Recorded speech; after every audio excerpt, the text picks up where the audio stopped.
സംസ്ഥാന സ്കൂൾ കലോത്സവത്തിലെ മികച്ച ഇനങ്ങളിലൊന്നാണ് ഭരതനാട്യം. പരിപാടി ആസ്വദിക്കാൻ ആശാ ശരത് ഉൾപ്പെടെയുള്ള പ്രമുഖർ എത്തിയിരുന്നു. താളവും ഒത്തുചേർന്നപ്പോൾ ജെയിൻ സ്മൃതി വേദിയിൽ പിറന്നത് ഗംഭീര ഭരതനാട്യ പ്രകടനങ്ങൾ. എല്ലാം ഒന്നിനൊന്ന് മികച്ചതും.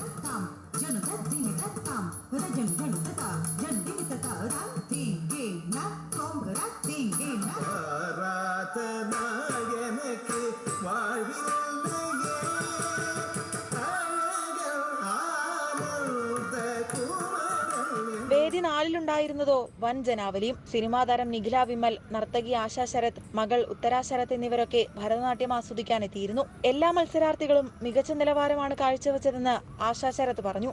ഓരോ വർഷം ചെല്ലുന്നതോറുള്ള പ്രകടനം നമ്മളെ അതിശയിപ്പിക്കുന്ന, അന്തിപ്പിക്കുന്ന പ്രകടനമാണ്. വളരെ സന്തോഷമുണ്ട് നേരിട്ട് കാണാൻ സാധിച്ചതിൽ.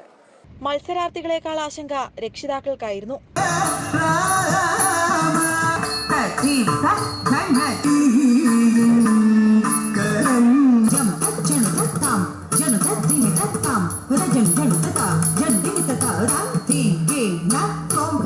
മെയ്യും മനസ്സും താളത്തിനൊപ്പം ലയിപ്പിച്ച് വിധികർത്താക്കളെയും ആസ്വാദകരെയും അമ്പരപ്പിച്ച കുരുന്നുകൾ നാളെയുടെ വാഗ്ദാനങ്ങളാകുമെന്നത് ഉറപ്പാണ്.